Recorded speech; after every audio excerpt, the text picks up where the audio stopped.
નમસ્તે વિદ્યાર્થી મિત્રો, ધોરણ 11 નામાના મૂળ તત્વો ભાગ 1 ચેપ્ટર નંબર 3. અત્યાર સુધીની અંદર આપણે બે ચેપ્ટરો પૂરા કર્યા છે. ચેપ્ટર નંબર 3 ની આપણે શરૂઆત કરીશું. બે ચેપ્ટરની અંદર સૌથી પહેલું ચેપ્ટર હતું પારિભાષિક શબ્દોની સમજૂતી.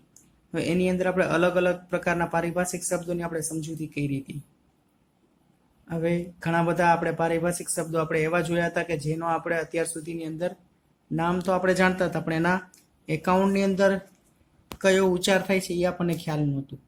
એકાઉન્ટની અંદર આપણે કયો અર્થ થાય છે એ ખ્યાલ નહોતું, એટલે એ આપણે જોયું હતું. બીજું જે ચેપ્ટર હતું એ વ્યવહારોની બેવડી અસર, એટલે કે વ્યવહારોની દ્વિઅસર અને ખાતાનો પ્રકાર હતો. વ્યવહારોની દ્વિઅસરની અંદર સૌથી પહેલા આપણે આર્થિક વ્યવહાર અને બિનઆર્થિક વ્યવહાર વિશે સમજ્યા હતા. આર્થિક વ્યવહાર બિનઆર્થિક વ્યવહાર પછીની વાત કરીએ. આપણે રોકડ ઉધાર વ્યવહાર સમજ્યા હતા. રોકડ ઉધાર વ્યવહાર પછીની વાત કરીએ. વ્યવહારોની આપણે બેવડી અસર એટલે કે પ્રથમ અસર અને બીજી અસર વિશે શીખાતા. પછી આપણે ખાતાના પ્રકારની વાત કરીએ. ખાતાના પ્રકારોના ચેપ્ટરની અંદર આપણે ખાતાના પ્રકારના ચેપ્ટરની અંદર સૌથી પહેલા આપણે ખાતાના પ્રકાર સમજ્યા હતા. વ્યક્તિ ખાતું, માલ મિલકત ખાતું અને ઉપજ ખર્ચ ખાતું, એમાં કયા કયા ખાતા આવે એ સમજ્યા હતા. પછી આપણે ખાતાના જે પ્રકાર છે એના આપણે નિયમો સમજ્યા હતા. સૌથી પહેલા વ્યક્તિ ખાતાનો નિયમ. વ્યક્તિ ખાતાનો નિયમ એવું કહે છે, લેનાર ખાતે ઉધાર તે આપનાર ખાતે જમા. માલ મિલકત ખાતાનો નિયમ એવું કહે છે, માલ કે મિલકત આવે તો ઉધાર, માલ કે મિલકત જાય તો જમા. ઉપજ ખર્ચ ખાતાનો નિયમ એવું કહે છે કે ઉપજ ખર્ચ ખાતાનો નિયમ એવું કહે છે કે ખર્ચ કે નુકસાન થાય તો ઉધાર અને આવક કે ઉપજ થાય તો જમા. તો હવે એ જે નિયમ છે એ તો આપણે રોજે રોજ બબે વાર લખવાનો જ છે, સાથે પાકો તો કરવાનો જ છે, કારણ કે એ નિયમ છે આપણને નામામાં બધી જગ્યાઓમાં ઉપયોગી થવાનો છે. હવે આપણે ચેપ્ટર નંબર 3ની શરૂઆત કરશું. જે ચેપ્ટર નંબર 3 છે તે આપણા નવા કોર્સની અંદર આપણે આવેલું છે, જેનું આપણે નામ આમ જોવા જાઓ તો ઇંગ્લિશથી તો આપણે પરિચિત જ હોઈએ, જેને આપણે ઇંગ્લિશમાં જીએસટી તરીકે ઓળખીએ છીએ. જીએસટી આમ તો નામ સાંભળ્યું હોય પણ એનું ફૂલ ફોર્મ ખબર ન હોય અને ગુજરાતીમાં શું કહેવાય એ ખ્યાલ ન હોય. તો જીએસટીની આપણે વાત કરીએ તો સૌથી પહેલાં જી એટલે કે ગુડ્સ, એન્ડ એસ એટલે સર્વિસ અને ટી એટલે ટેક્સ. જીએસટી છે એનું આખું નામ છે ગુડ્સ એન્ડ સર્વિસ ટેક્સ. હવે એના પછીની આપણે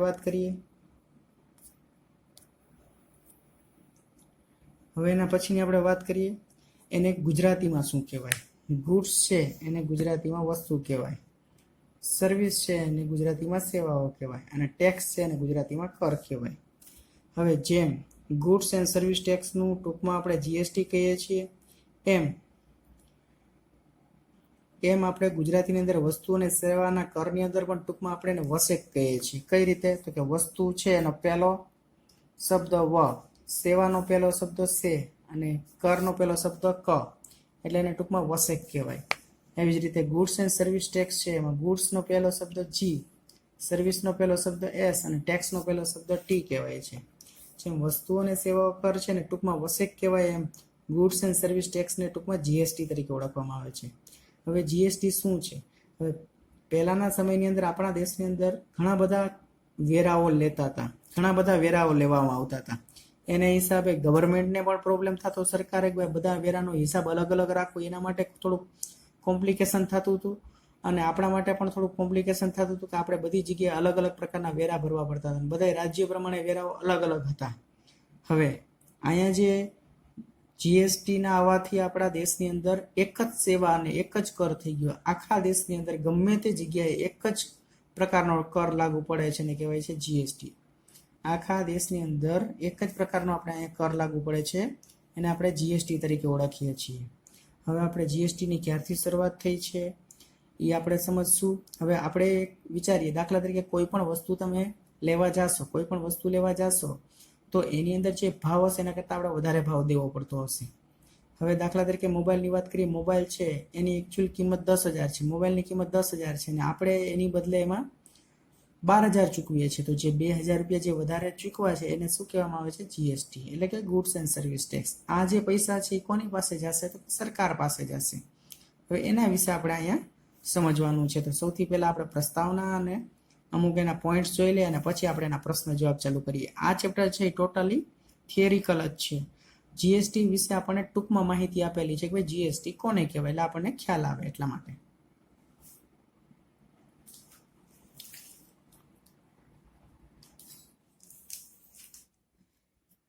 હવે સૌથી પહેલા પ્રસ્તાવનાની વાત કરીએ. આપણા દેશમાં માલ અને સેવાઓ ઉપર કેન્દ્ર સરકાર તેમજ રાજ્ય સરકાર દ્વારા જુદા જુદા પ્રકારના વેરા ઉઘરાવવામાં આવતા હતા. પહેલા આપણા દેશની અંદર શું થતું હતું? માલ એટલે કે જે વસ્તુનો તમે ધંધો કરો છો ઈ, અને સેવાઓ. સેવાનો મતલબ એવો થાય છે કે તમે કોઈને સર્વિસ આપો છો અથવા સર્વિસ લ્યો છો. આપણે મોબાઈલનો યુઝ કરીએ છીએ, મોબાઈલના કાર્ડનો યુઝ કરીએ છીએ.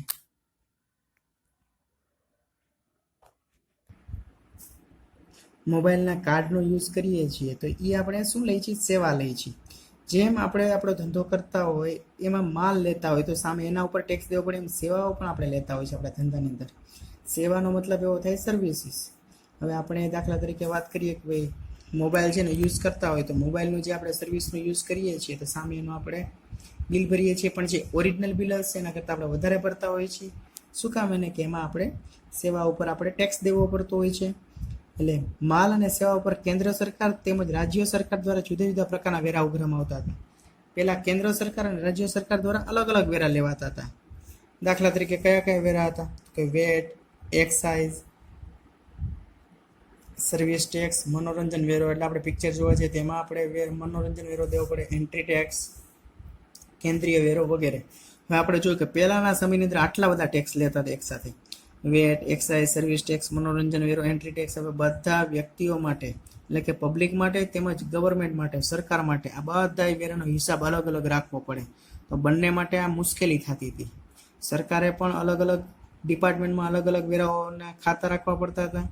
હવે જ્યારે વ્યક્તિઓએ જે પ્રમાણે સર્વિસ લીધી એ પ્રમાણે એને પણ ટેક્સ ભરવો પડતો હોય છે, તો એના માટે પણ મુશ્કેલી થતી હતી. હવે એના માટે સરકારે શું કર્યું? આ પરોક્ષ વેરાની વિવિધતાને કારણે ઘણા બધા હતા, એને કારણે સંચાલનમાં સરકાર, વેરા અધિકારી, સરકારને પ્રોબ્લેમ થતો હતો. વેરા અધિકારીઓ એટલે જે તે ડિપાર્ટમેન્ટના અધિકારી હોય, અને કર ચૂકવનાર એટલે કે આપણા બધા માટે ઘણી સમસ્યાનો સામનો કરવો પડતો હતો, ઘણા બધા પ્રોબ્લેમનો ફેસ કરવો પડતો હતો. તેના નિવારણ માટે કેન્દ્ર સરકાર અને રાજ્ય સરકારે એટલે કે કેન્દ્ર સરકાર એટલે સેન્ટ્રલ ગવર્મેન્ટ અને રાજ્ય સરકાર એટલે સ્ટેટ ગવર્મેન્ટ અને કેન્દ્ર શાસિત પ્રદેશ ત્રણેય વિવિધ પરોક્ષના વેરાને સ્થાને એક દેશ અને એક કર સૂત્ર આપ્યું. હવે જો ધ્યાનમાં રાખજો, ખાસ આઈએમપી છે. એક દેશ, એક જ દેશ છે, એમાં એક જ પ્રકારનો કર હોવો જોઈએ, એને સૂત્ર આપ્યું. સૂત્ર સાથે 1/7/2000 આપણને પૂછાય જીએસટીની શરૂઆત ક્યારથી થઈ છે? તો કે 1/7/2017 આપણે જીએસટીનો કાયદો દાખલ કરવામાં આવ્યો છે. કયા વર્ષથી? તો કે 2017. કયો મહિનો? 7મો અને 1લી તારીખ. 1/7/2017 આપણે જીએસટીની આપણે શરૂઆત કરી છે. હવે આપણે યાદ રાખવાના છે અમુક પોઈન્ટ, પછી આપણે પ્રશ્નની શરૂઆત કરશું. વસ્તુઓ અને સેવાઓ કર. વસ્તુ અને સેવાઓ કર છે એ ગુજરાતીમાં છે, ઇંગ્લિશમાં આપણે એને શું બોલીએ છીએ? તો કે ગુડ્સ એન્ડ સર્વિસ ટેક્સ. એને ટૂંકમાં આપણે ઇંગ્લિશમાં જીએસટી કહીએ છીએ, અને ગુજરાતીની અંદર આપણે એને કહીએ છીએ વસેક.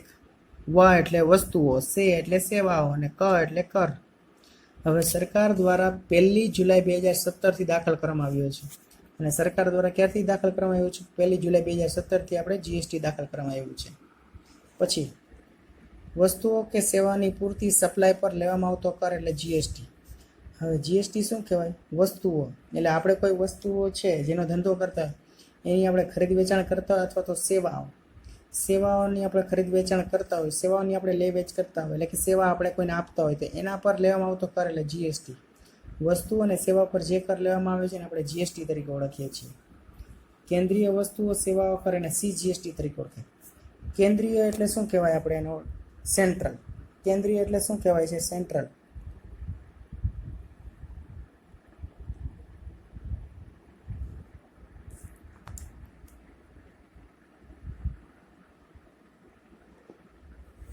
કેન્દ્રીય એટલે આપણે શું કહેવામાં આવે છે? એને સેન્ટ્રલ કહેવામાં આવે છે. વસ્તુ એટલે શું કહેવામાં આવે છે? તો કે ગુડ્સ. અને સેવા એટલે શું કહેવામાં આવે છે? સર્વિસ, એટલે સીજીએસટી.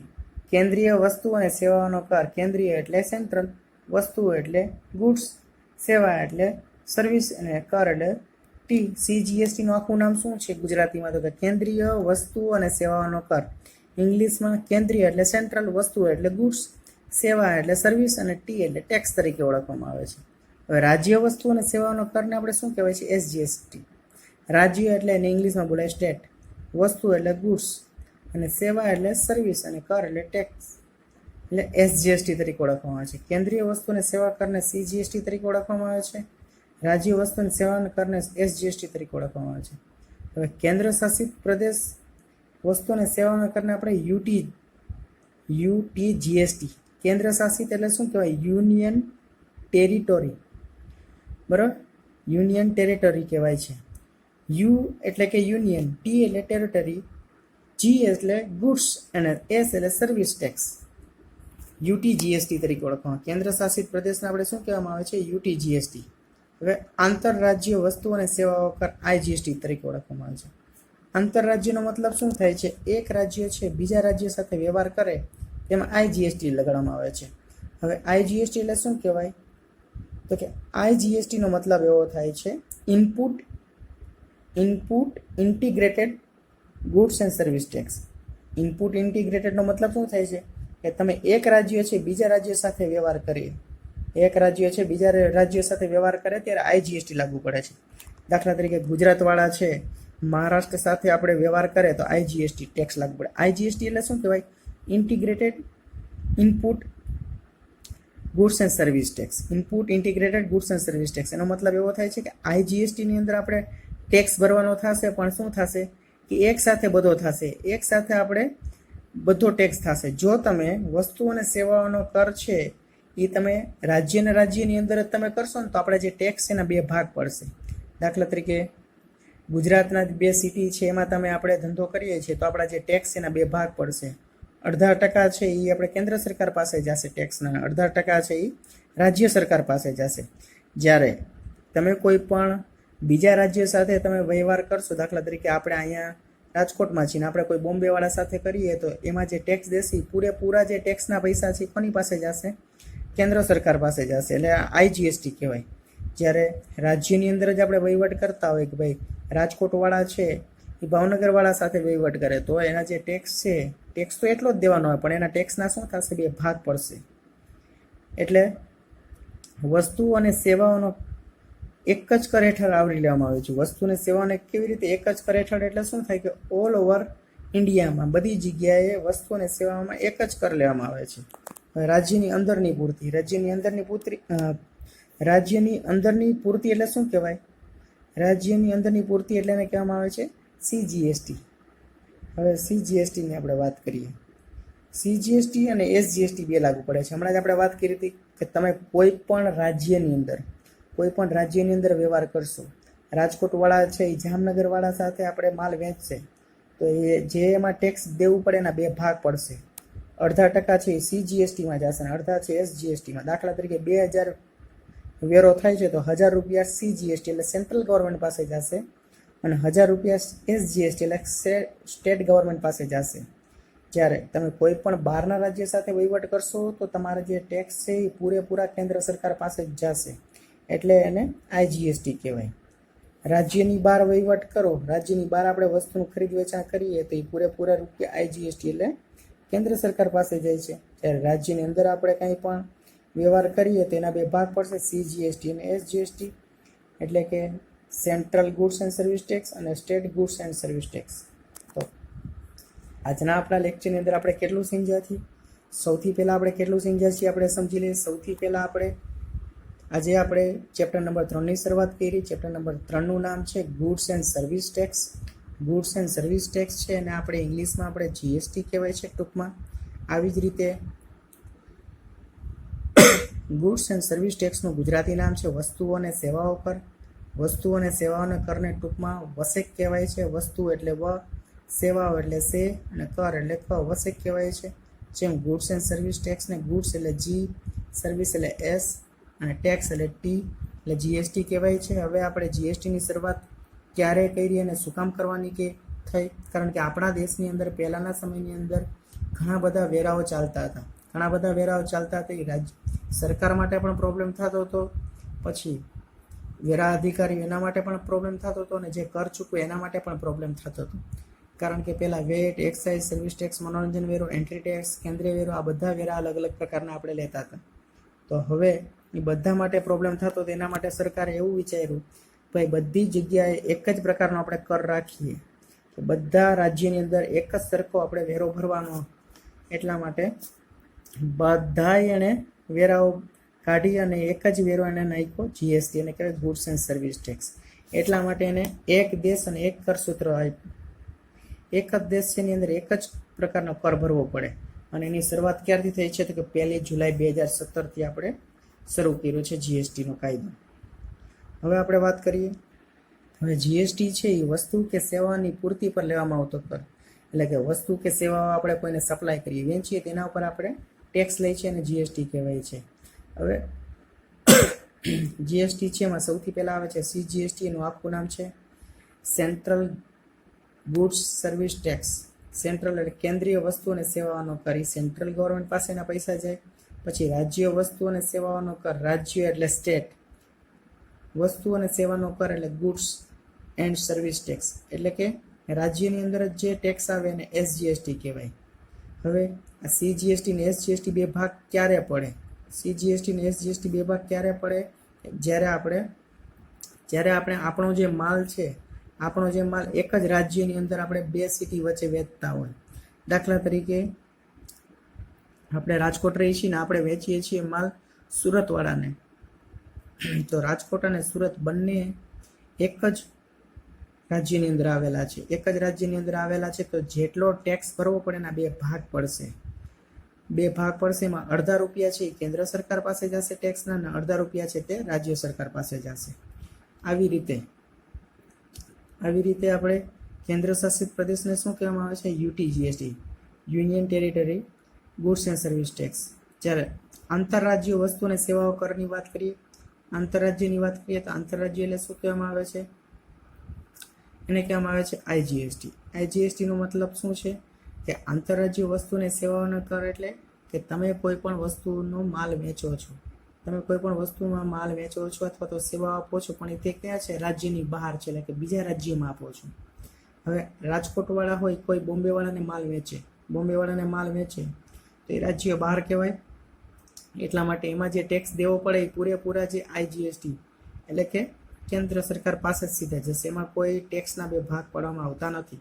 તો આજના લેક્ચરની અંદર આપણે જે અભ્યાસ કરેલો છે તે આપણે વાંચવાનું છે, સાથે સાથે આપણા ફેરબુકની અંદર આપણે લખવાનું છે. પ્રસ્તાવના અને યાદ રાખો એટલું લખવાનું છે. હવે આ બે વસ્તુ લખાઈ જાય પછી આપણે એના પ્રશ્નના જવાબની આપણે શરૂઆત કરશું. સૌથી પહેલું હેડિંગ આપણે આપવાનું છે પ્રસ્તાવના, અને એની અંદરની જે પ્રસ્તાવના લખવાની છે. પછી યાદ રાખો કરીને આપણે આટલા પોઈન્ટ લખવાના છે, અને પછી આપણે પ્રશ્ન જવાબની આપણે શરૂઆત કરશું. તો આજના લેક્ચરની અંદર જેટલું કરાયું છે સૌથી પહેલાં આપણે વાંચી લેવાનું છે. વાંચ્યા પછી આપણે ફેરબુકની અંદર ચેપ્ટર નંબર 3 કરીને આપણે શરૂઆત કરી દેવાની છે પ્રસ્તાવના અને યાદ રાખો એના જે પોઈન્ટ્સ આપેલા છે, અને પછી આપણે પ્રશ્નની શરૂઆત કરીએ. તો અહીંયા આપણો લેક્ચર પૂરો થાય છે, અને આ જે ચેપ્ટરની અંદર પૂરેપૂરું આપણે જીએસટી વિશે આપણે થિયરિકલ જ નોલેજ લેવાનું છે, જેથી કરીને આપણે આગળ ભવિષ્યની અંદર આપણે ભણીએ તો આમાં કંઈ પ્રોબ્લેમ ન આવે. ચલો આપણે અહીંયા લેક્ચર પૂરો કરીએ છીએ. અને આની જે પીડીએફ છે તમને મોકલાવે એના ઉપરથી તમે લખી નાખજો બધા.